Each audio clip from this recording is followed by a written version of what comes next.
having a heated discussion that goes offline.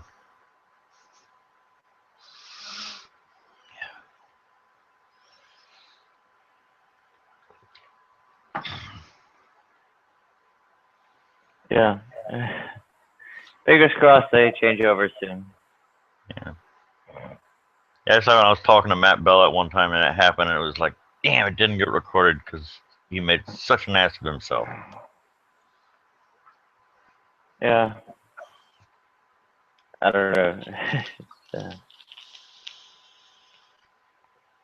I would kind of recommend changing over.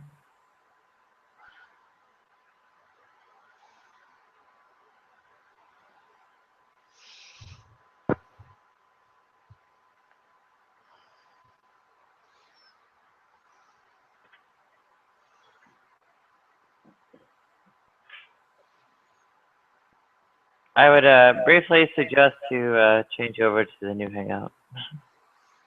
It's kind of, this is already gone off air, and that was kind of waiting for people to arrive.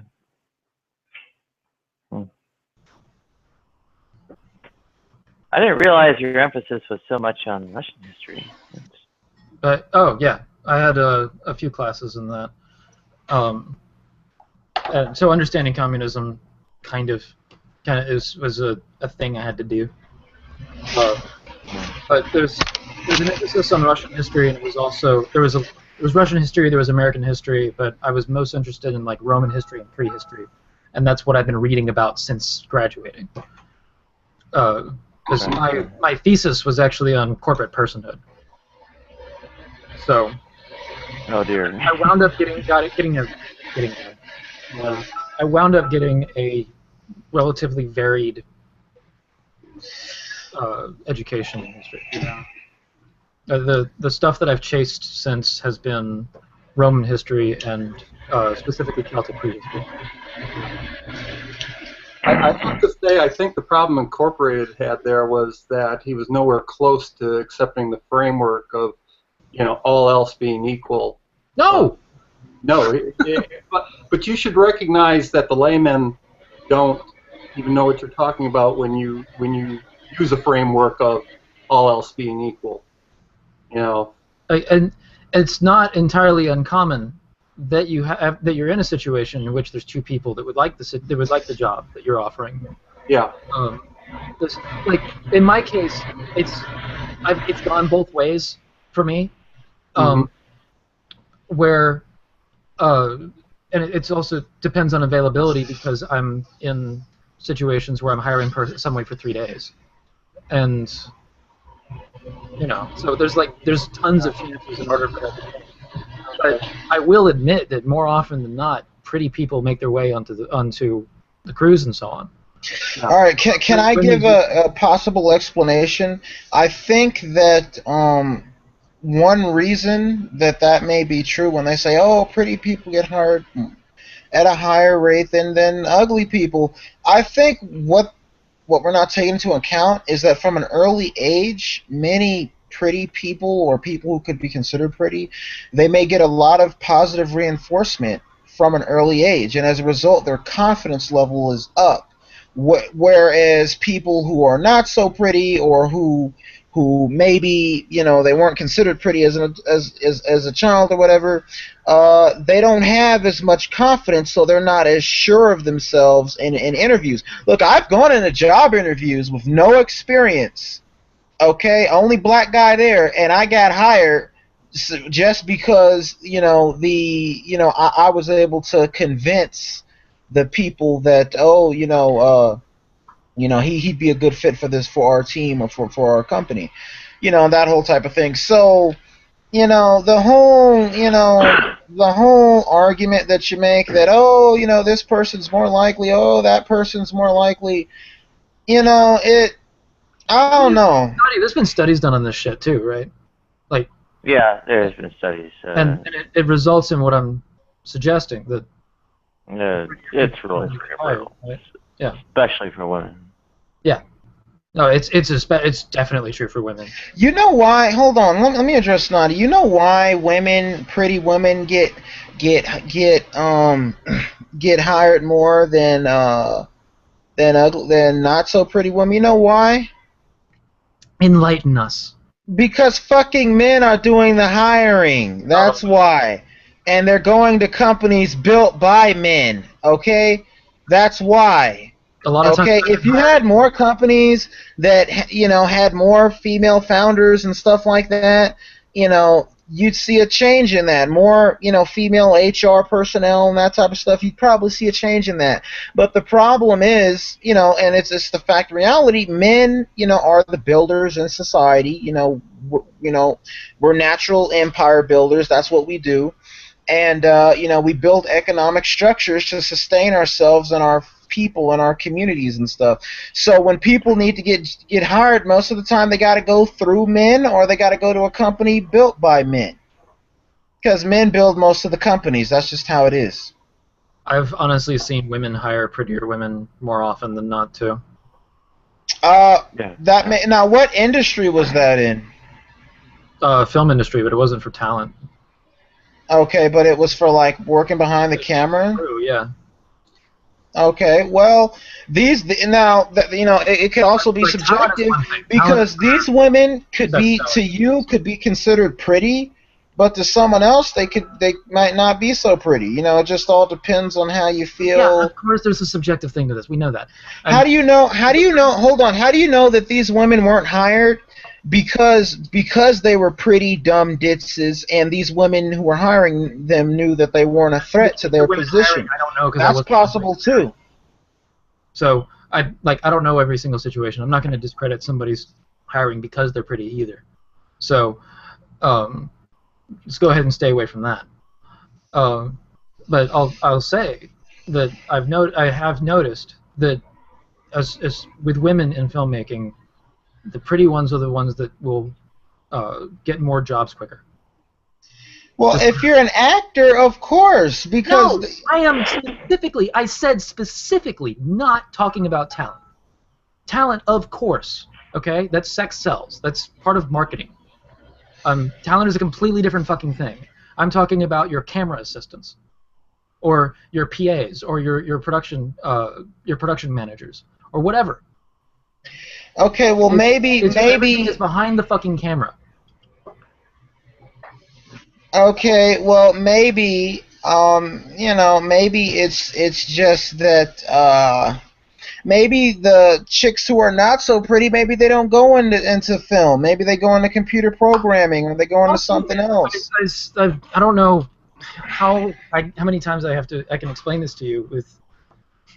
You're using anecdotal stuff, man. I mean, I can only take it at face value. I don't know if what you're saying is really true or not. Maybe you're just saying this to prove your point. Maybe it is true. I don't know, but if I could jump I can only take it and evaluate it at face value. What I'm saying is my experience reflects the studies that Nadia is presenting. Yeah, look, okay. If I could jump in for a second, Incorporated, you're taking a extreme position, which is to say that like society is just a meritocracy, and I will give you that in general that is true, but you also have to give Ocean that in general there also is a fact that people who are better looking for whatever reason you say, whatever the reason is, people who are deemed better looking by those who are in a position to make that decision are given a type of preference. Now, his situation that he created, I'll be honest, I don't think is kind of a BS situation, because you can't make this extreme hypothetical where like people are identical, but there's just a better looking person. Exactly, which is what I was trying to tell him. But listen, he has a point though. Ocean has a point, which is that in general, people who are perceived as better looking by those who are in a position to make decisions do tend to go with the person who is more attractive, and this is just an evolutionary biology thing. I mean, forget even like work. Like, this is just like a case in like biology. Like, people who are more attractive are more likely, I imagine, to have children and to carry on their genes, and therefore that continues. It's just a biological thing. This is a fact of evolution, and that's evolution playing out in the corporate world too. Actually, the Kinsey Institute noted that people that are generally perceived as unattractive have more sex, so that might not be. Wow. Okay. Might not be accurate, but as far as job getting, the trend remains, because you're being judged over the course of about 7 minutes with a, superficial shit kind of comes through at that point. Especially when it's one person making a decision privately, you don't have to justify it to anybody else. So, yeah, the pretty person will get hired more easily. There's this kind of idea that like, okay, so I think a lot of the reasons why people might have an issue with this is that, this is just my own idea, is that there's this idea in society that you know how like the left has come up and like kind of have these things of like privilege and this whole ideology of like thin privilege and this privilege and that privilege and male privilege and and that kind of stuff. It kind of can go to like a really disgusting extreme, and I think a lot of people oppose it, and then they throw out the baby with the bathwater, so they throw out even like the legitimate stuff that they say, and one of those things is that attractive people do actually benefit more. And I think a lot of people say no, it has nothing to do with that. We're a meritocracy. Ultimately, these are not relevant factors, and it's just not true. They are. Which is bullshit. Yeah. We're not a complete meritocracy. No society is. There's aspects of meritocracy in our society, sure. But meritocracy, may I briefly remind you, has basically that the things like these jobs or whatever should go to the best, right? So that's those who have the most merit, right? Now, there's a name for the rule by the best, and it's not meritocracy. It's called aristocracy.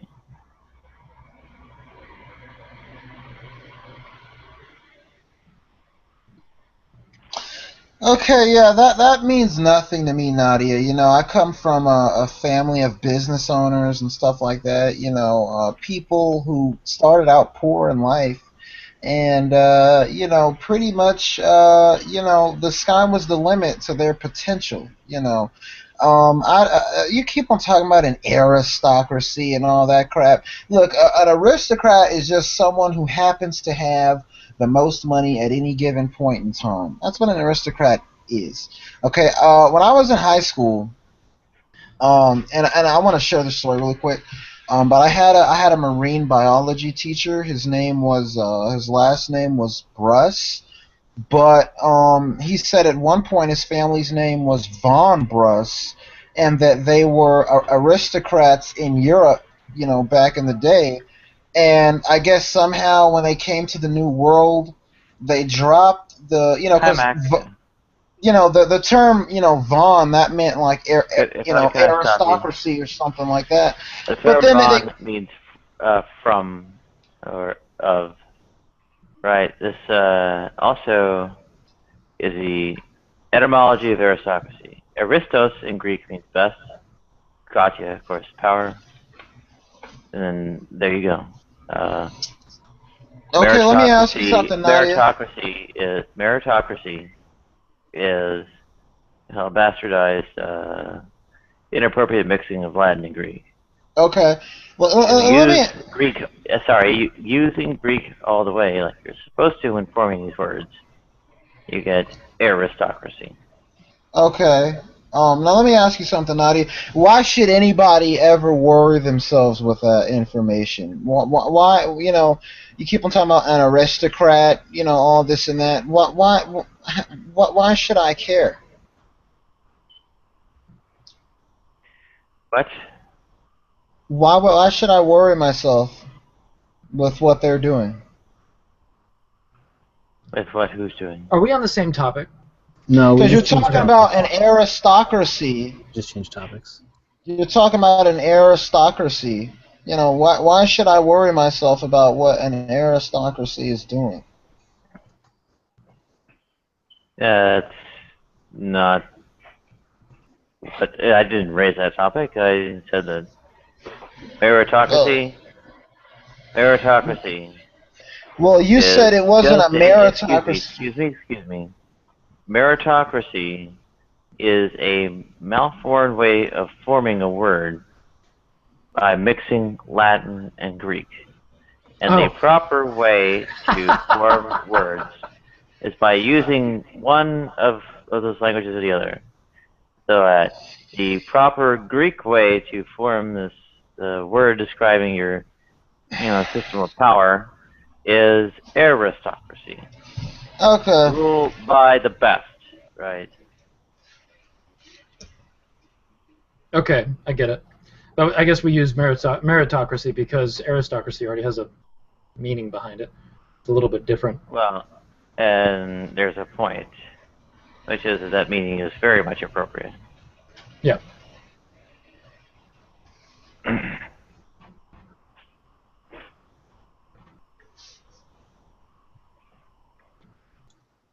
I see the point you're making. That's a good point. Yeah. I mean, that entrenched power, wealth, virtue, and all that, well, is used to ensure the power, wealth, quote-unquote, virtue of the next generation. Right? That Ivy League education, all the high-flown intellectual developments, getting taught calculus from the 10, and so on and so forth like that. Yeah, Plato's Republic, as a toddler, that's arranged by parents who have big money for those nannies. Excuse me, would you mind calming down the noise? The aristocrats who have power and wealth for those educational resources and nannies are going to be building up that next generation. Also going to be able to feed them nice and well, and have them also athletically trained, that they have those sexy bodies, and if they face any work, they'll obviously get plastic surgery for that. Right? They'll have the prettiest faces on earth, and the whitest teeth on earth, unlike me, and so on. That's all bought, all generationally transmitted from one to the next. And and assuming even that there's some kind of talent for some kind of trade, that again is passed down from one generation to the next. Yeah, hereditary, psychological traits passed on, and well, do you think they earned any of that? No. Aristocracy very much applies. Okay, but the thing is, we have cases of guys like John D. Rockefeller who started out in life poor, and then became a billionaire with oil. Okay, do I have to ram into your head that the exception is not the rule? No, this happens all the time. Okay, sometimes let me finish. It's not. No, the thing is, sometimes someone coming from nothing can be what spurs them to achieve and succeed in life. And then sometimes if someone's given everything and they're early in life, they feel like they don't have to do anything, so they just kind of coast through life and they end up failing. That whole type of thing. Exception, not the rule. Look at all the rich kids who get high and go to jail and get fucked up and stuff. Sure. Are you saying that, I think that the number of people who have remained poor far outnumber the Rockefellers' history. All right, let me go ahead and look that up right now. Let me go ahead. Hold on. What, I think the population of people who have remained below the poverty line throughout their entire life outnumber the number of people who have built themselves into billionaires. There will be people who are poor who will win the lottery, but that doesn't mean that the poor people have I'm talking about building themselves into billionaires. We're talking about Rockefeller model. Yeah, that's what I'm saying. I'm saying there's exceptions to that rule. I'm agreeing with you. I'm saying there's exceptions to that rule, but just because there's some doesn't mean everyone has that ability. It's not like if you just work hard enough, you just pull yourself up by your bootstraps, you can make it. It doesn't always work that way. I'd point to this little bit. Not only is the U.S. Basically totally frozen as far as social mobility, but the very few factors that are involved with being able to do any kind of mobility are actually outside of people's control. And, well, there you have it.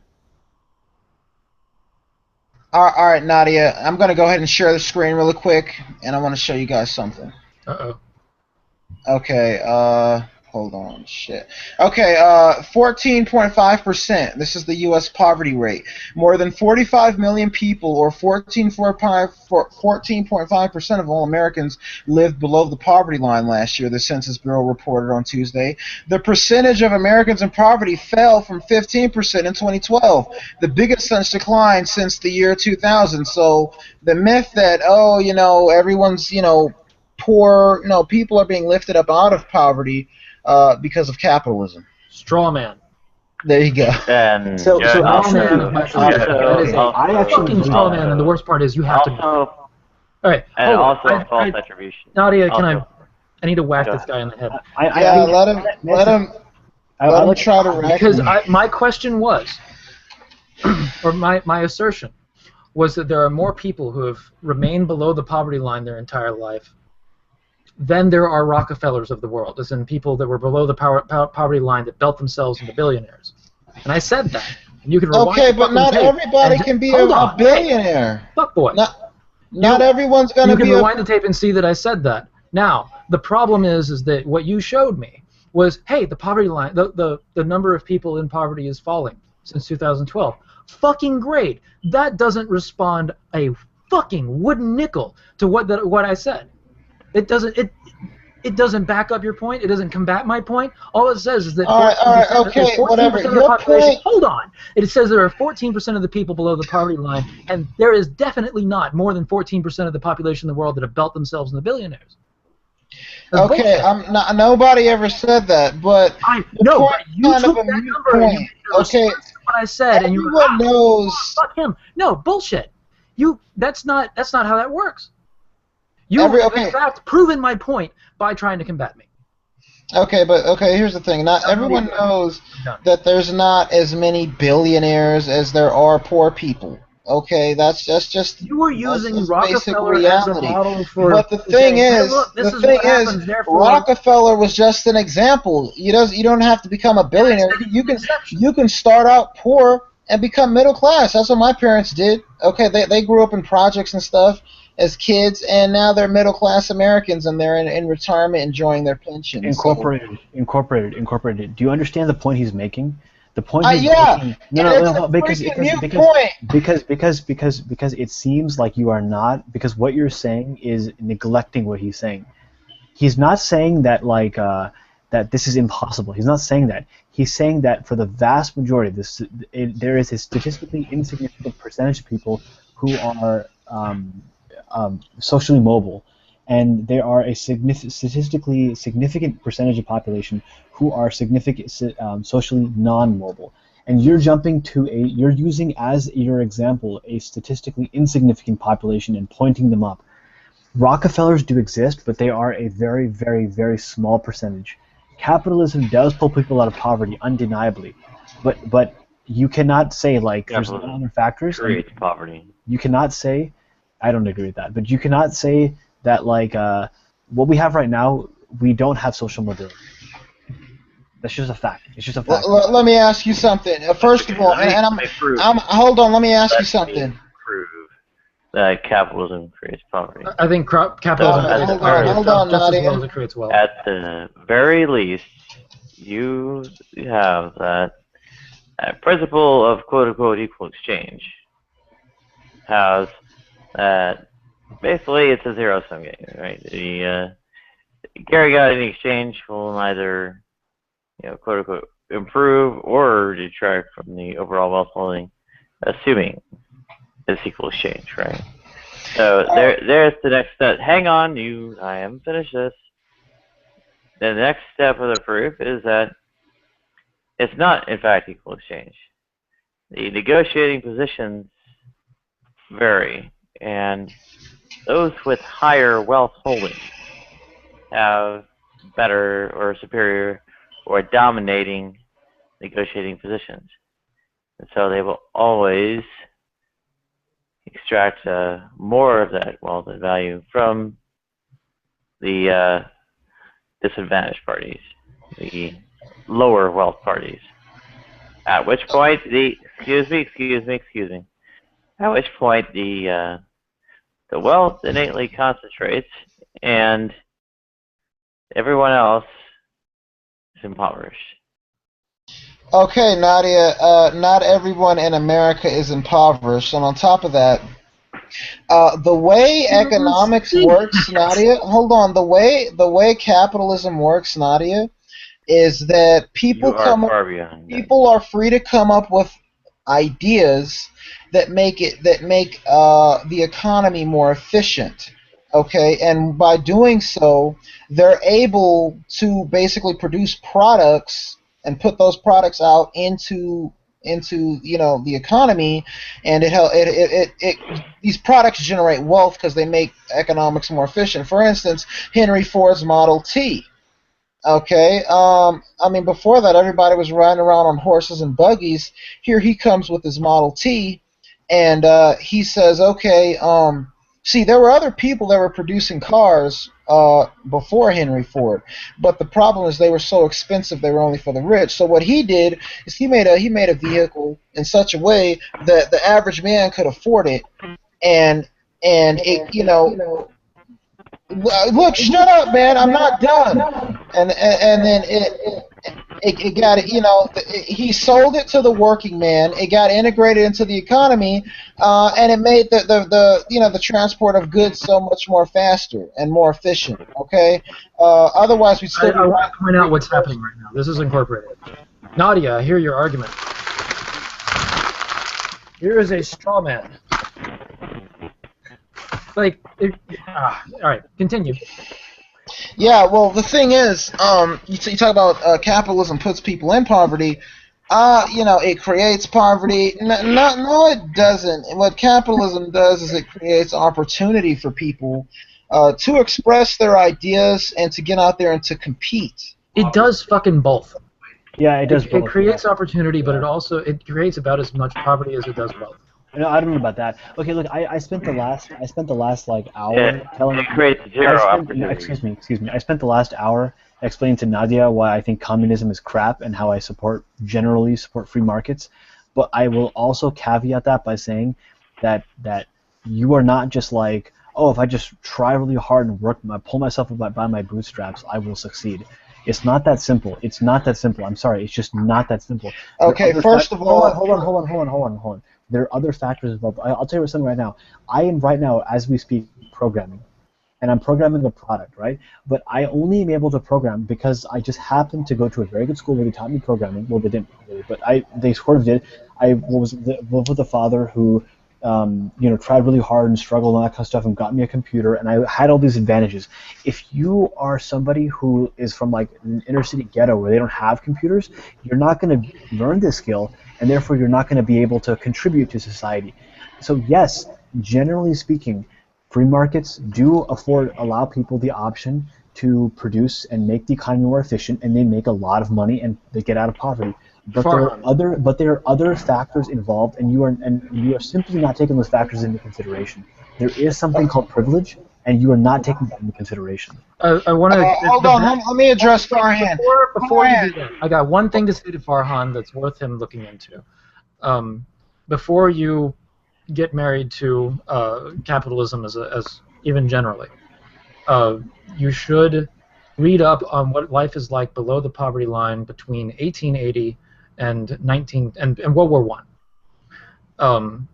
Worth looking into. It's the Gilded Age is a giant fucking mess for everybody below the poverty line. It's also when unbridled capitalism was at its strongest. And that was horrible. Right. Well, okay. It's worth looking into a little bit more just to get more familiar with why it was. Oh, I don't think I even need to. I recognize the limits of capitalism, and that capitalism, like I was saying earlier, has people working in factories where they get their hands cut off and they're told, well, you did it voluntarily. And well, here's another thing. Have you ever read the book? I'll give you one book. Just it'll get you pretty familiar. Have you read Upton Sinclair's The Jungle? I read everything about it, but I never read it. You should just sit down with it. Fairly easy read. And it gives you, the descriptions of it are different from the book in that the book is very personal. So you kind of get it guilt trips you a little bit, but go in knowing that. I don't think I need to though. I think I recognize the point though. Okay, here's the thing. Hold on. Here's the thing. Briefly Let me address Farhan really quick. Capitalism destroys opportunities. Yeah, let me go ahead and address Farhan real quick. Farhan, did you just say that there's no computers in the inner city?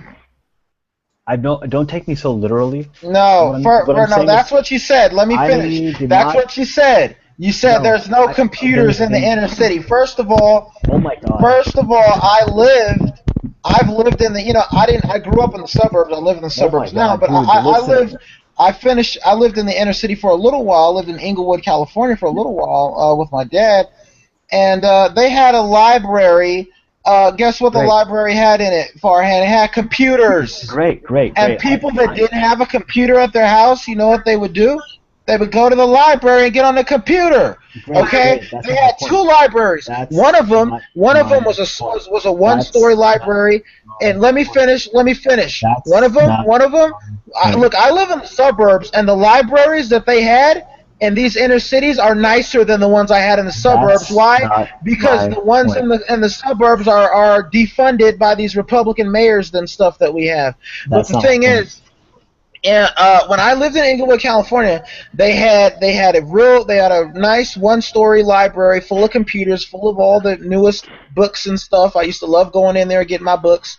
And then their main library was freaking huge. It was 3 stories. It looked like a damn office tower. Had three stories, had any book of any subject you can ever imagine, and it had tons of computers and tons of study rooms. I mean, that library was on the same level as any major university library.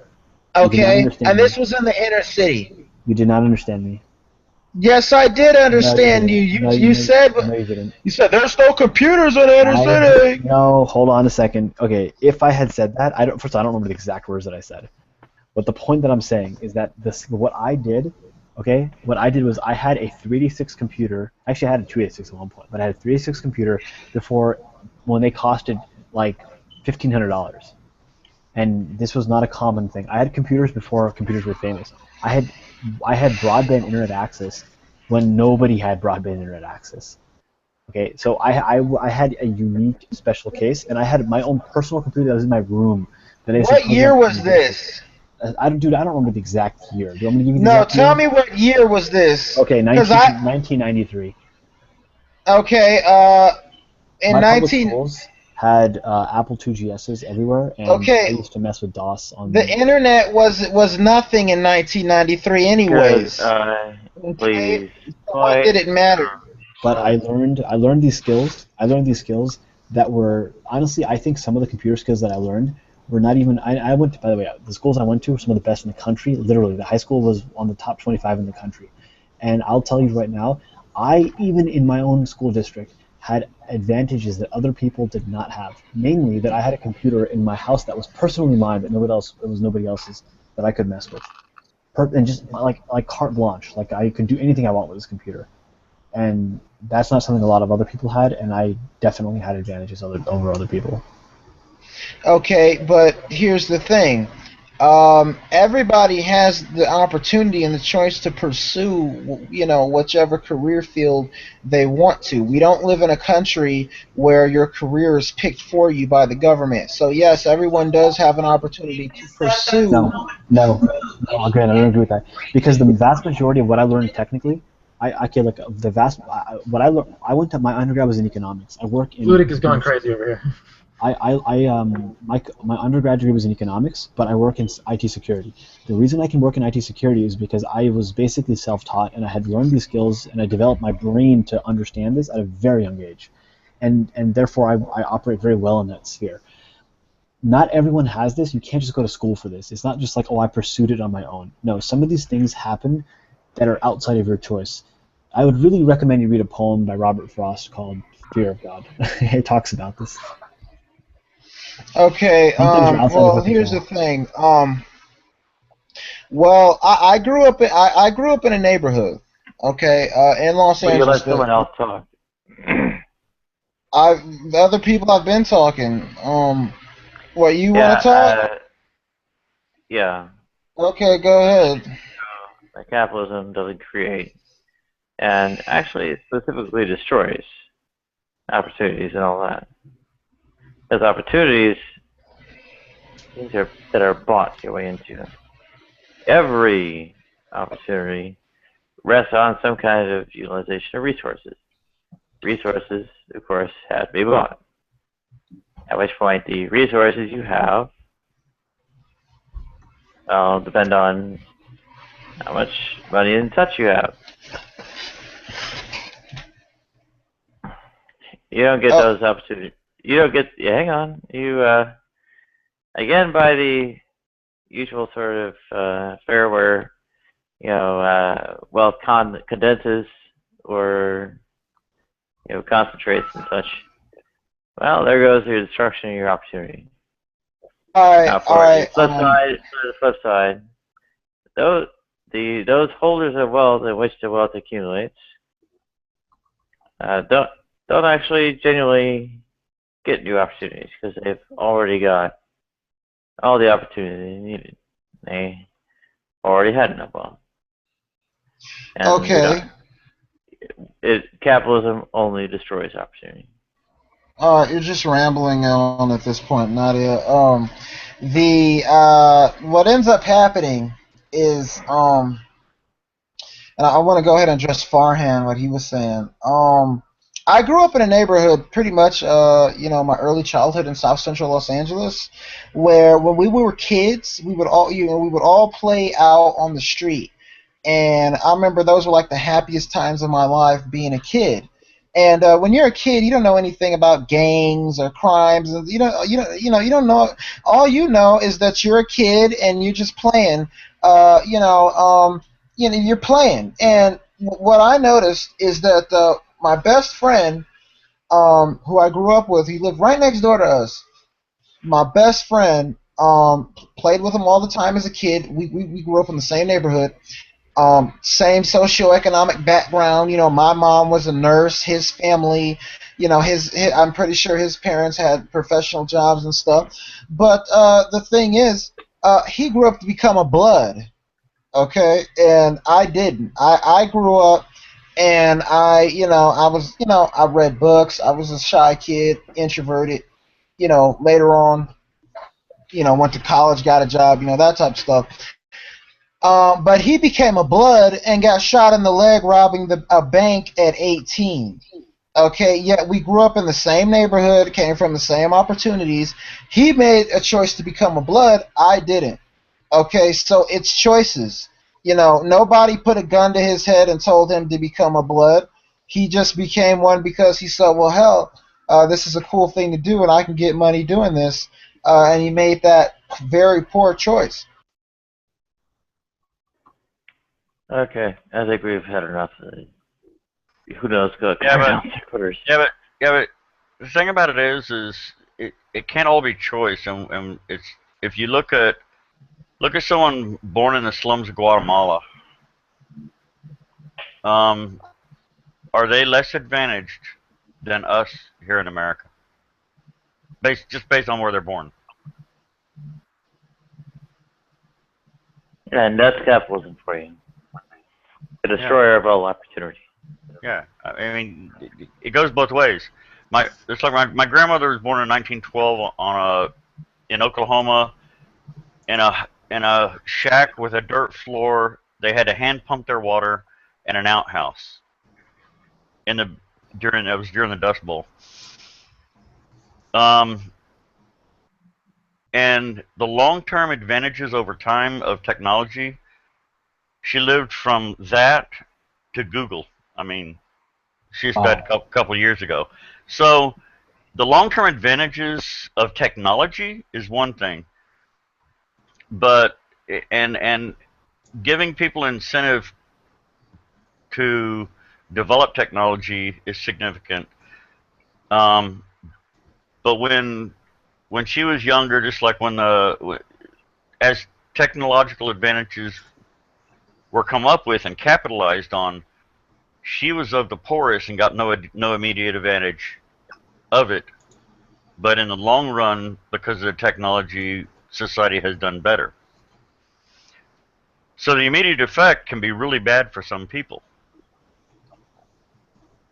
It's not automatic, you know, and it also depends on where you live, what family you're born into, what advantages you're born with, the intellect you're born with. I mean, there's a lot of things, a lot of factors that go into it. So it's not just capitalism or just socialism, or you know, which is why we have problems in society to begin with. It's kind of hard to navigate sometimes. Well, the governing principle determines various these things, right? The governing principle of this, tit for tat equals change. This governing principle of domination by some kind of hierarchy of various kinds of masters. Those governing principles that are here and now in play, are directly connected to each of those results you cited. Yeah. Right, the territorial subdivision between the basically the colony and the metropole. Right, it's your example of Guatemala. Yeah. The class structure of society. But I guess class system of servants and masters, right? Right there. No, what is it? That being trapped in that the cycle of poverty, or the principle of equal exchange, right? You never get off the ground. You only have as much to build with as you had to begin with. In America, we can do better in America because America in general, what's considered a poverty level in America, for one, every time they do their studies, they can change the metrics. But so the numbers they come up with per year can be different, just based on changing trivial, fairly minor metrics. But what we consider a poverty level in America is not the same as a poverty level in another country. We're starting with a dramatic advantage to begin with, but within America, there are also people who fall through the cracks because where it's all this, even the government's claimed attempts, like No Child Left Behind, left more children behind. I mean, it's not that simplistic the way people try to make it out. Oh, the right way of sabotaging it all. One thing Incorporated said, by the way, he can't. Is he muted? He's hidden from the broadcast. Why is he hidden from the broadcast? Because he was derailing the conversation. Stop non sequiturs. Yeah. That's a little much. You'll get unmuted again. Don't worry. If you have the patience for it, you can bring him back. Yeah. So, I mean, you're allowing us to bring him back? Because I don't like the idea of unmuting someone. Sure you can. Lucy got something else. Go for it. I'll broadcast him again. How do I do that? Okay, show on broadcast. Okay, before I give him the mic, there's this notion that I think Incorporated was saying, which is that, I made these choices myself, and this idea that human choice is just absolute, like within your physical limitations, you can do it. Your choices are just completely wide open to you is so ridiculous. You right now, and everybody really, have limitations on their choice that they themselves don't even realize they have, and they exist. So human choice is not this absolute, like, I can do whatever the hell I want to do. No, so much of your choices are dictated by who you are, where you were born, what education you had, what your family was, what your money was, what income, what year you were born, what schools you went to, what gender you are. So many of these factors are completely outside of your scope, and they have nothing to do with it, and they affect your psychology and they affect your choice. So this idea of I made my decision, and they made theirs, and look where their life ended. That has a truth in it. It certainly has a truth in it. It has a truth within a scope. And if you reject that idea that there's a scope, that as if I have absolute truth or I have no choice, absolute choice or no choice, if you fall into either of those extremes, you're being ridiculous. Yeah, I mean, it's not that we have no choice whatsoever, but the circumstances, there are so many other circumstances involved that affect people's daily lives and their ability to get ahead. That Right. it's just not that simplistic. That's the problem about it. Exactly. It's not that simplistic. You know, and it's just like we're just like the thing of people gaining independence in their lives at all. We're born totally dependent, and if we live long enough, or if we have a catastrophic accident, or something dramatic happens in our lives, or if we live to old age, we will eventually become dependent again. Yeah. Have you So actually so watch there, people? there's a range. Yeah. Have you actually watch people? Like, just keep in mind, the same kinds of factors, and maybe a little bit whatever you know about the person's history. You, you can see what they're gonna do, where they're going, and even guess a lot of what they're gonna say. I mean, this is not rocket science. Yeah. Well, let me go ahead and interject with this. First of all, poverty a lot of times is systemic, and I know this in the black community in the United States. First of all, black people, a lot of times in the United States, are poor because so many of them have been poor for so long that they're afraid of doing anything else. If you're an intelligent young black man and you grow up in an inner city, a lot of times you can be shamed out of your intelligence by your peers. You can be called a geek or a nerd or a lame and that type of thing. And it's unfortunate because a lot of intelligent young black people, they end up going into lives of crime just trying to prove, to ignorant people, that to fit into their social group. And it's a real tragedy. We really lose a lot when that type of thing goes on. Secondly, first of all, I'm a man, and I don't care what anybody in this room says. Ain't nobody keeping me from doing anything in life. Okay, if I want to do something, I do it, and if I can't do it at the moment, I find a way to do it. I don't sit and complain about other people. Oh, this person is stopping me, that person stopping me. I wish somebody would try to stop me. I wish they would. There. That's all I gotta say. We're not talking about persons stopping or withholding opportunity for people. We're talking about circumstance, Yeah, happenstance, and things it's of just this nature. yeah. Also, you realize this that some people haven't the mental capacity, and sometimes it's from devastation when they're younger.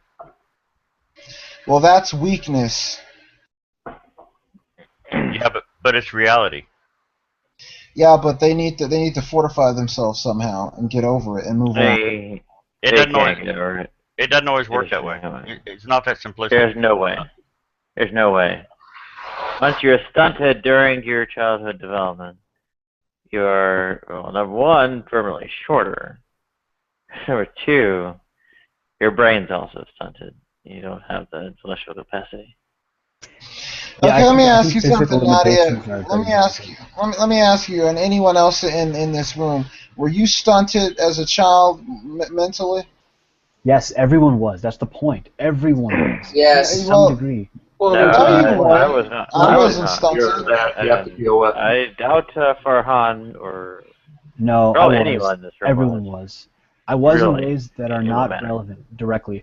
Look, when you're I forgot what age it is, but it's like in your mid-teenagers or something like that, or late to mid-teenagers, a chemical is released in your brain that kills any neural connection. So if your brain has not made any neural connections, it's going to be very difficult for it after a certain point to continue to make those neural connections. You can, but it's very, very, very, very difficult. Like you're physiologically, your brain has difficulty. So if you were not educated at a certain point, it's like you can technically, in some physical route, achieve some success, but it's extremely difficult to do that. And for some people, it's impossible. And so, yes, everyone has limitations. I can't do, for example, electrical engineering, and I've tried really hard, and I just keep on failing at it. And I really want to do it. I think I have some type of limitations there. But I have I excel at other things. I'll tell you something. I tried so goddamn hard to run the mile under 5 minutes, and I never did it. And I tried really, really hard. I have limitations there. You, Ocean, or not Ocean, you are acting incorporated as if you just put your mind to it, you can do it, right? That's a great attitude to have in life, but it's not a reality in life, and you're not recognizing that. Yeah, I think you could find a better word, perhaps limitations, than stunted, though. I mean, I would use the word stunted. I mean, I don't know. People think I'm referring stunted to actually refers to some physiological and. I'm referring to something vastly more severe and from earlier in childhood development than what Farhan is talking about. Excuse me, I said I am referring to something vastly more severe and earlier in childhood development than what Farhan is talking about. So it's mental maturation. Go ahead. So you wouldn't express that as being as broad as what Ocean was saying about it, as being everybody must be stunted. I hope I didn't misquote you there. I wasn't the one saying that. That was Farhan. What I mean by everyone stunted. I'm sorry. What I mean by everyone stunted, for example, is that, like, for example, some people are really good at languages, and their brain develops in such a way that they can acquire language very rapidly, right? And for example, myself, I'm probably stunted in ways that I physically, obviously, but then also, like, I'm not as good as math as I want to be. So, like, my brain is probably stunted in that arena. Or, like, I'm not as good in art, right? So my brain is definitely stunted in that arena. I can't. I've tried to do art, and I think I'm physically stunted in music, another avenue. So these ways, like, your brain after a certain point, segment locks in place, and then certain skills are just outside of your ability, even if you tried to do them. I can't do poetry. I wish I could do poetry. I love poetry, but I can't do it. And there are certain things that are just, like, if you haven't developed them by a certain point, physically you can't do them. And so, like, yeah, I'm kind of. I think there's a hybrid approach here where Nadia is saying, like, it's purely happenstance, purely circumstance, and Ocean is saying, not Ocean, keep on saying that. Incorporated, you're saying that no, it's just free choice. You just like saying my name. That's it. Yeah, it's very nice. Incorporated, you're saying, like, I made my choices and I did whatever I wanted to do, and it's I credit myself for my successes and I blame you for your failures. That's also an extreme. There's something in between. What do you think George Carlin had to say about the American dream? I know who he is. Remember a few things. Oh, that guy, yeah. You got to be asleep to believe it. Yeah. I would also point out another characterization of it, namely, the American dream is a whole world's nightmare. Actually, there's truth in that. And falsehood in that. I forget who it is. I think it's whatever guy was on Frontline Assembly's Millennium.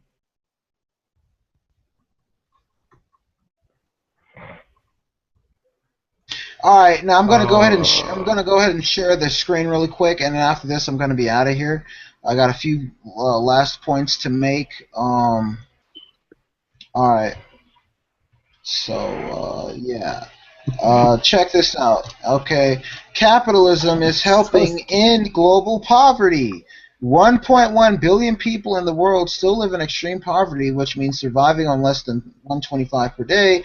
While that may seem like bad news, the good news is that that number is half of what it was 20 years ago, between 1990 and 2010. Okay. Now that being said, I think what ends up happening with a lot of people, you know, such as communists, such as Nadia and stuff, what happens is they get to a point, or they get in, that they have this ideology that says that failure, just because I failed at something, that that must mean that the whole system is corrupt or that the system is somehow compromised because it led to my failure. There's never an accountability moment where one looks in the mirror and says, okay, I failed because of X, Y, and Z, and let me go back to the drawing board and reform myself and get When back have out I there. argued for my own position or for my own sake? I'm not talking about you personally. I'm talking about communists in general. But yeah, the communist belief is that society is inherently unfair and that we need the government to come in and teach everybody, or I guess doctor results so that everyone has the same result and that type of thing. I guess I think I would even disagree That with would that. actually be a bad thing if it were done. Yeah, it would be a bad thing because you'd be stifling individual aptitude, Nadia. You'd have a Prisons class. Incorporated, if we arranged such a thing, I don't think you would be entirely happy to get sex reassignment surgery. No, but I think in your, I'm not talking about you in particular, but I think that capitalism, it helps people. It helps people become competitive. It helps them get products out there. It encourages trade and communication between societies. This whole thing that we're all gonna live on a kibbutz and we're all gonna grow peaches and lemons and we're just gonna all No live and one, share. That's not reality, Nadia. People don't want to live on a kibbutz, no and one share peaches all day. advocated, That's not what no people one want to do. advocated, no one advocated living on a kibbutz in this hangout anyway. Maybe not in this hangout, but in previous hangouts, I've heard people talk like that. Erica and I are not on the same page. Yeah, Erica was talking like that. That's who was saying that. Yeah. It's kind of weird because with Erica, I think she was, she was talking about kibitzes and stuff, and I did my research and I found out that a lot of those kibitzes, they'll leave like the lights on at night and all that type of stuff because they don't have to, I guess the government facilitates, they don't have to pay for their utilities and stuff. It's just something that the government facilitates. But as soon as Who cares they have to about pay, kibbutz? as soon as they have to pay for their utilities and stuff, it's a completely different mindset. They go from that whole, we're going to share everything to now they're actually conscious of the resources that they're using, and they actually My guy said, they my actually guy take said, into my guy account, said, you know. I think my there guy might be said. some good.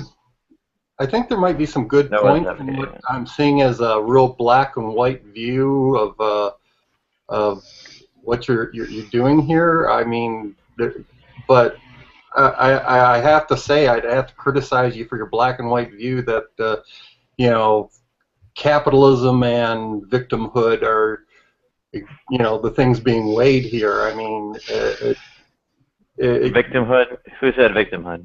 well, that's the phrase I use. What kind Because of I'm on victimhood? brief. What kind of victimhood? Where is the victimhood?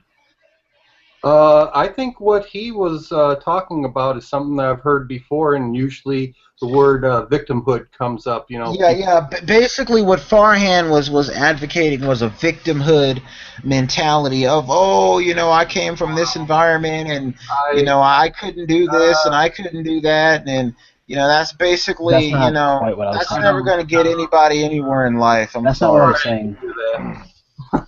Look, that's not what I was saying. Let me clarify what I was saying. I was saying that there's elements of both. You are a product of your circumstance, and I agree that you are a product of your choices, both. It seems to me like you are saying, Incorporated, that you are purely a product of your choice, and Nadia, you are purely saying you are saying that you are purely a product of your circumstance. You are both thinking in extremes. There is a middle ground here that you have to both recognize that it's both choice within a certain framework. We are literally robots. You guys are quite in exact opposite extremes. It's like I think everyone else can see it except for You guys, particularly. Well, yeah, I could not so much Farhan, but what I'm reading from Incorporated, yeah, I really think he's. No, he's I actually agree with capitalism. I freaking have like I show you my textbooks like here. I'm like a big fan of capitalism. I think it's a great thing.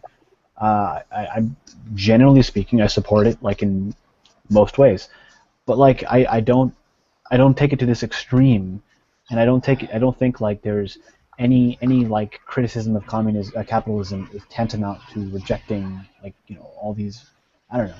It's just I'm rambling. I don't even know what I'm Yeah, saying. yeah. I think we've kind of beat this subject, a little bit too much. So how about we give the floor over to Mac, and let's have a conversation about the good Lord, Jesus Christ. I point out to Mac that Jesus Christ never existed. Go ahead. Oh my God. Yeah, but Mac. If he exists in your head, then that's all that matters, right?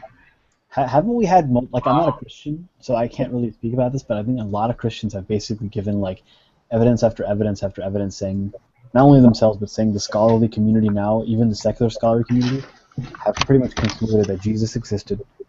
Whether or not we agree that he walked in water. Hold on, Farhan. Can I ask you a quick question, Farhan? Farhan, can I ask you a quick question, please? What up? Actually, I have a number of questions to ask you. As a Muslim, do you believe that the Prophet Muhammad went to what is now the Dome of the Rock and then ascended into heaven? Do you believe that? Of course. Okay. Have you ever been to the Hajj? Yeah, I have. Okay, cool. Now, my thing is this. You don't think it's possible that when the Prophet Muhammad went to the Dome of the Rock and he ascended into the heavens, you don't think it's possible that was maybe a UFO sucking him up into it and taking him to like some distant planet, or maybe doing experiments on him or something like that? You don't think that's possible? You come up with the weirdest shit. Yeah, no shit. What the hell? Yeah, I really don't know how to answer that question. Why don't you just ask that question about Jesus? Well, I think it's possible. If hold on. And anybody else Here's the thing, Ocean. Let me address Ocean really quick. Art proposed it about Jesus. Art is proposed that? That's funny. Yeah, he said it was literally more likely that aliens arrived from another planet and carried out hyper advanced medical technology to that sounds like kill him than for some kind of supernatural intervention to have occurred.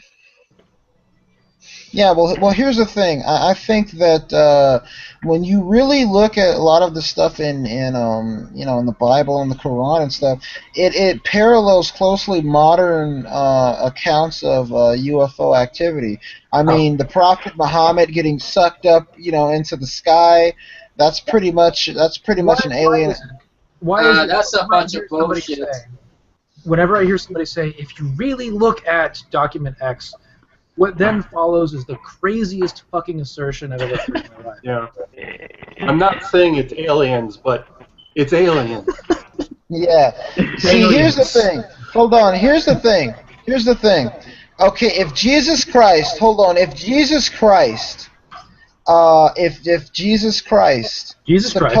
Jesus Christ, supposedly, they said that he died and that he rose from the dead. Well, there have been accounts of them capturing extraterrestrials supposedly, and they supposedly they say that they're impervious to like human weapons, like you can try to shoot them or kill them and they won't die or whatever. Shoot him and kill him, what? Or you might think that they're dead, but they're not really dead. Wait, if you're going to talk about Jesus Christ, if you're talking about, hold on, Mac. Jesus Christ. Would you agree with me, Mac, that your God, Jesus Christ, was not from this planet? Can I ask you a question? Yeah. Okay. Do you ever think about the reason why people think that black people are ignorant is because of you? No. But what I do think is that I don't. I think Jesus Christ is very. I think it's a very real possibility he was an extraterrestrial. I mean, when you look at the I don't Bible, doubt that. he did all types of superhuman things. Like he could put his hands on people and heal them. Humans can't do that, but I mean, Well, yes, humans can't, but God can. yeah. But what you're talking about is God. That could be some other advanced species out there. I don't believe it's bullshit. Fuck. So what I was going to say was that what I was getting to earlier was that there's pretty wide scholarly consensus that Jesus existed. The dispute, obviously, is about other stuff like did he really walk on water? I mean, those types of things are obviously religious in nature, but I think even most secular scholars would agree that he did exist, and we have ample evidence to agree that he existed. Okay, you don't think it's possible that if he was an alien, he could walk on water? You don't think that's possible? It's possible. What the fuck? If he was an alien, This is one of those things. if he was an alien, he would be able to glide across the water. It wouldn't bump its ass when it hops. I don't know what the fuck your question is supposed to like. What kind of response it's supposed to generate? It's very possible that if he was an alien, he'd be allergic to oxygen. It's also possible that if he was an alien, he'd be able to walk on water. It's also possible that if he was fucking Xenu, he could have dropped other aliens into volcanoes and shit. Like, whatever premise that you want to just throw at Jesus, I don't know why. Okay. Now here's another thing that's possible. Jesus was made of lava. They said that when Jesus was born, right? They said when he was born. Hold on. They said that when he was born, that there was a really bright light in the sky, and that three wise men who were really wise, these three strange figures, supposedly came out of nowhere and went up to Jesus' mom and said, "You're gonna have a." Yeah. We're being trolled. The you Bible never says that three wise men. There are points where I'm like, are there people out there that are this crazy? Yep. And they trolling us? Is he a Poe? What is going on here? Am I being fooled into responding to a complete and total like somebody who's acting, or is there really an idiot in the room? Oh, I hope you're not fooled at all. I don't know. There's questions like this where I'm like, Incorporated, what the fuck are you on about? Aliens. God damn. All right, check this out, guys. Check it out. Check it out. Blow your minds, motherfuckers. I would ask. Check it out. Oh, damn. Okay, here. Could Jesus Christ be one of the first alien hybrids, the son of an extraterrestrial and an earthly woman? All right, we are on This this site is called UFOdigest.com. UFOdigest.com. Get ready to have your pants blown off, ladies and gentlemen. Okay, the religious virgin birth could be in actuality an alien intervention, and the Son of God is in fact the son of an extraterrestrial and an alien hybrid. It is hypothesized that when angels visited Mary in what she perceived as a dream, the dream was a visit by aliens. The aliens artificially inseminated her with genetically engineered or alien sperm. This alien was the angel Gabriel, a member of the alien race. Jesus was alleged to have had superhuman abilities. Mary gave birth to Jesus while she was still a virgin, and therefore Jesus was one of the first alien-human hybrids. The Raelian movement supports this outlook. Son of a bitch, ladies and gentlemen. Jesus was created by fucking alien jizz. Yeah, that's now been confirmed. Well, one, and this maybe not so article much proves hypothesis, it by but making nothing other than an assertion. You're not making this one up. hypothesis, or otherwise maybe issue to consider, is the linkage between the Gospels and the epistles of Paul, or perhaps lacks thereof. These are actually the connections, if any, are very tenuous.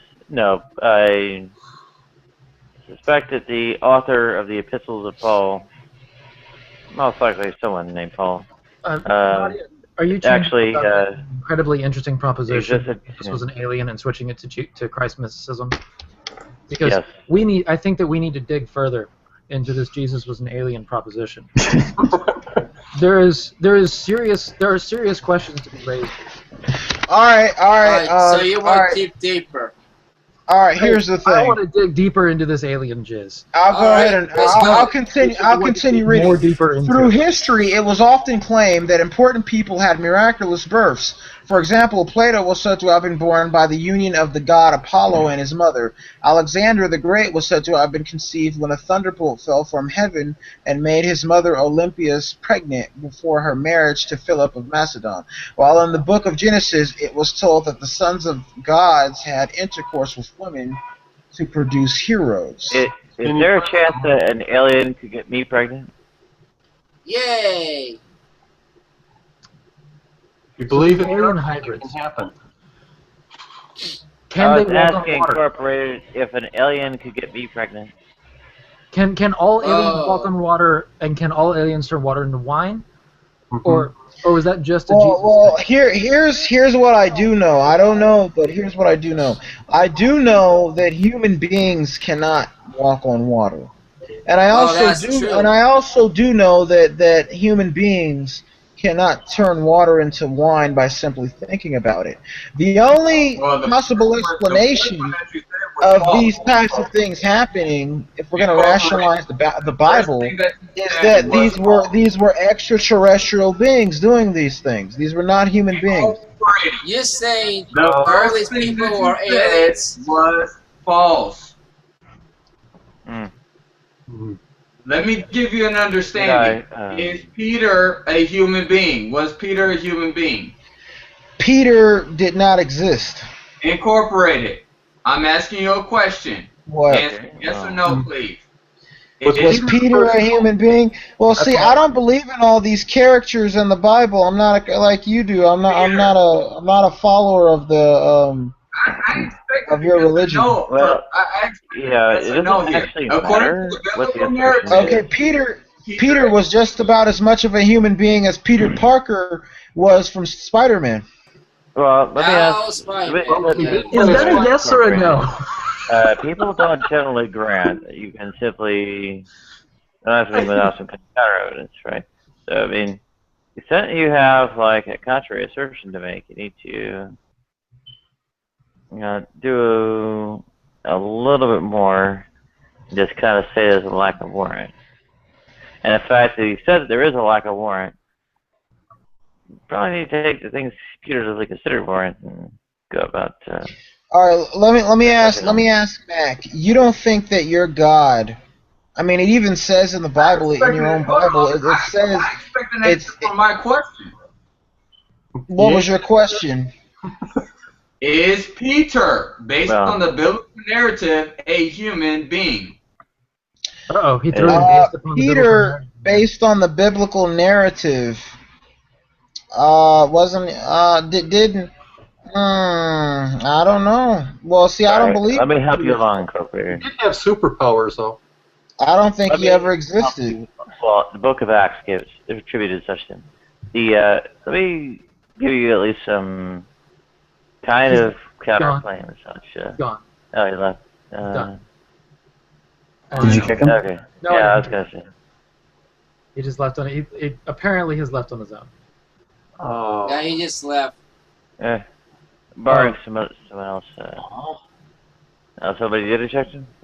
Whatever. That guy is like good. 17 different kinds of crazy. I think he was just good. goofing. I think he was just goofing. He knew he'd make somebody angry, and that'd give him a little. Well, I think that I do think that there's a serious investigation that needs to be done into the personhood of Jesus. If that guy was an alien, there's a lot of things. There's a lot of unanswered questions out there. What the fuck? What happened? The thing is, when you start to say stuff like, "Do you think it's possible that this unrealistic thing or whatever could have occurred?" It's like, well, logically, yeah, I guess it is possible. That's when I was just like, I just completely lost my shit. Like when you start to say, "Is something possible?"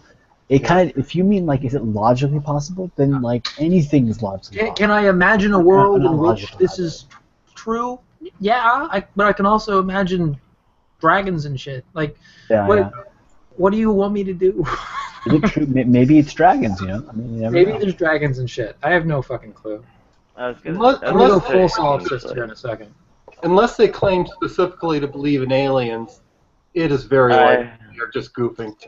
You know, I was it- going to think suggest Incorporated to Another at least. Like, question here's the thing. about- Incorporated does believe that kind of shit. This is not the first time that he's done that. Yeah, yeah, yeah. So, either he's a consistent Poe, or this is his thing. Well, let him make a video I and have. avoid these rooms. Yeah, I think- I was going to suggest to him to at least ground some kind of refusal to grant the historicity of Peter and I don't know. He needs something. Say prima facie impression that the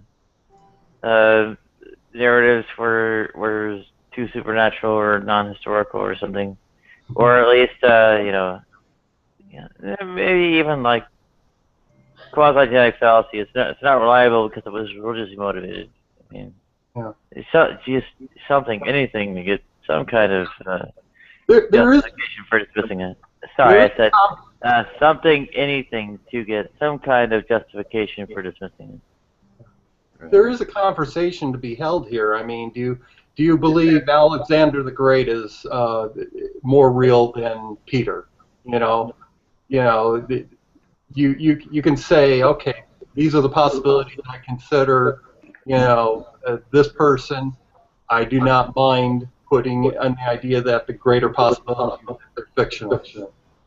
The Bible talks about Alexander the Great before he was even born. Your volume's not up enough. I said the Bible talks about Alexander the Great before he was even born. Is it really? Yeah, there's a Yes. prophecy in there. It's No. interesting. It's in Daniel. It Can you isn't. show it? Oh, I missed that. Yeah, Yeah, he has the what- empire being split. No, It's no. interesting. Oh. I saw a video by Floyd F.P. talking about when some scholars think when Daniel was written, so I'd be curious to know when they thought he wrote the thing about Alexander the Great. I don't know. Let's check what the dates on Daniel. Holy crap, there's 2 Nagias. It's a cloned account. Dude, it's a transgender clone, man. Yeah, usually it's attributed to being written about 300 years before Alexander. That was supposed to be funny, but it wasn't.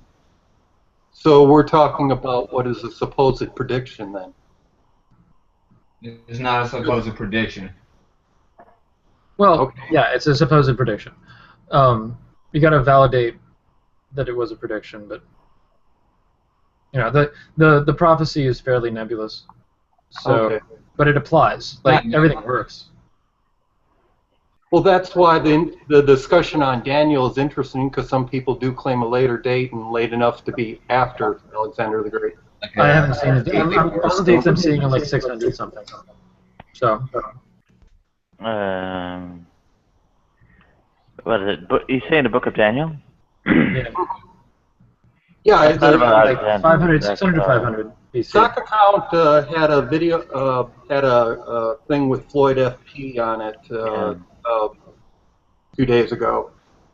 And Book of Daniel is about what was his name? Epiphanes. Not Ananias. Ananias, I think, was a priest at a high priest at the temple. Some Seleucid or whatever it is. Well, not emperor. Diadochi or something. What was his? It wasn't Alexander. It was something else. Epiphanes. Hang on.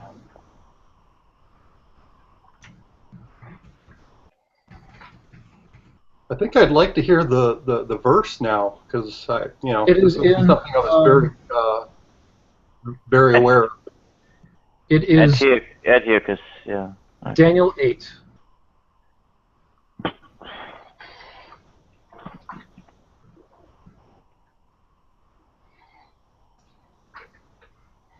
You characterized it as nebulous, and I just like to point out every time anyone makes a claim to any kind of prophecy, it's always nebulous in nature. It's never. No, it isn't. Well, this one fits really well.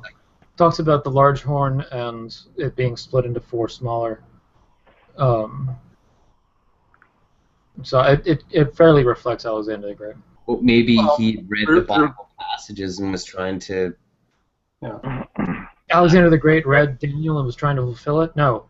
It was Alexander the Great. How it fulfills would be directly opposite to Alexander the Great's plan. Because it involves his empire being split into 4. Alexander the Great would not have wanted that up from the outset. Okay. So the verse is involving events after he died, when it was all divided up, like you said, in 4. What was it, Ptolemy and the... Well, the problem is that Alexander's empire was actually split into more than just 4 parts. Oh, but yeah. It was generally, the large pieces were split into 4 parts. Yeah. Oh, yeah, I know what you mean by that. The little horn, which I think ended up taking over and such, was Antiochus IV Epiphanes, yeah.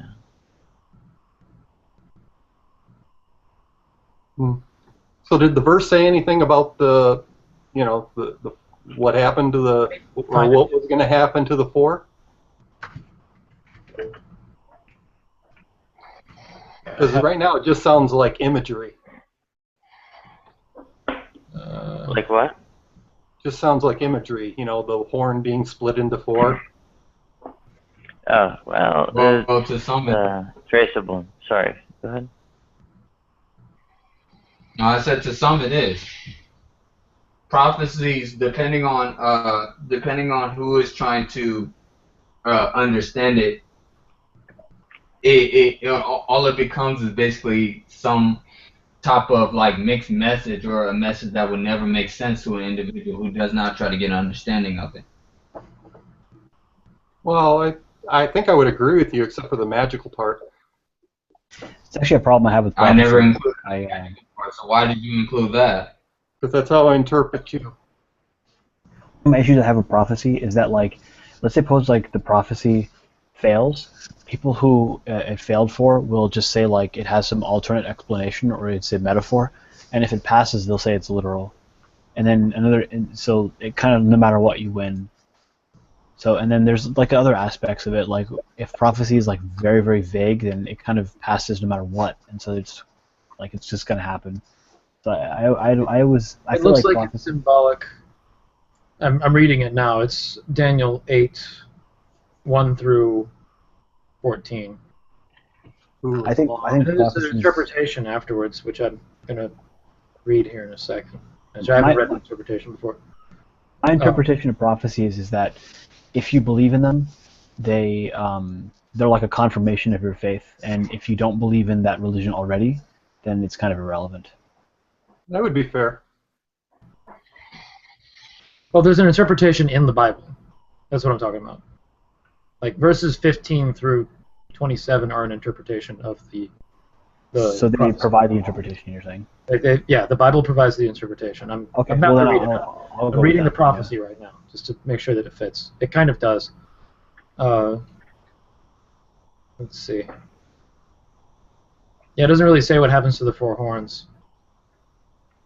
It says the 4 horns basically fight, which is true. That's what happened.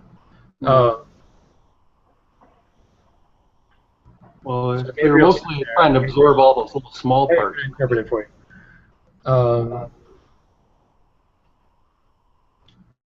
Let's see. Kings of Media and Persia. The male goat is the king of Greece.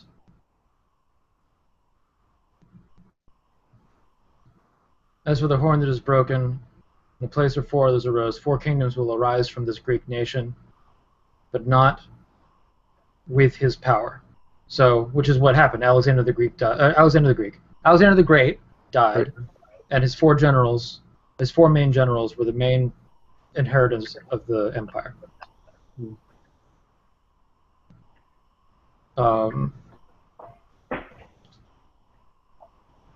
And succeeding when he does, he was to destroy the powerful.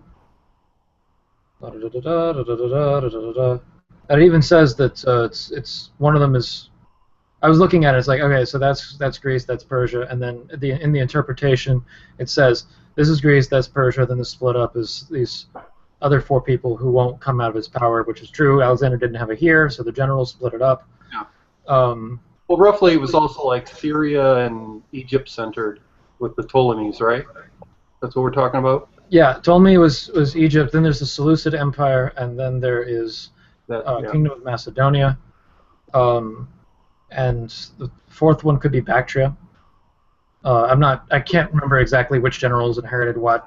It's been a while since I've read what happened afterwards with Alexander. Yeah. But there were a few empires that came out of that. I'm not sure if it's counting Bactria or not. But Seleucidia, Macedon, and Ptolemaic Egypt were 3 of them. Okay. Well, Bactria, that was roughly like northwestern Iran, modern. It was far into the east. Yeah. It's one of the things that is evidence of how far east Alexander went, because Hellenic culture made its way out there somehow. So, because you have like Greek shields and shit. Mm-hmm. And even after Alexander's death, that culture still continued there. But that's like, saying that's evidence of Alexander the Great is the same thing as saying is that the reach of Christianity is evidence of Jesus, or similar anyway. Well, it'd be a general claim. It's not really proving anything. It's evidence to it. Yeah. So it confirms the story, which is really the question. When looking at the written history, does the archaeology confirm the story? Does through other accounts of history confirm the story? And the answer with Alexander the Great is mostly yes, with the exception of the whole. Yeah. As long as we haven't forgotten about something else being split son into of Zeus. that Daniel had been referring to. Minor things for each general. Say what? As long as as long as you consider that there might have been something else that we're not aware of that was split into 4 that Daniel is talking about. Oh, he's talking specifically about a Greek king fighting a Persian king and then it being split up because he doesn't have an heir. I missed that. There's an interpretation. I heard the Greek king. Right after that, saying it's a Greek king fighting a Persian king. Oh, okay. The Greek king wins, becomes incredibly powerful, and then dies, and his empire is split into 4 without his aid. Okay. Well, that seems like Alexander the Great. That seems like enough evidence to me.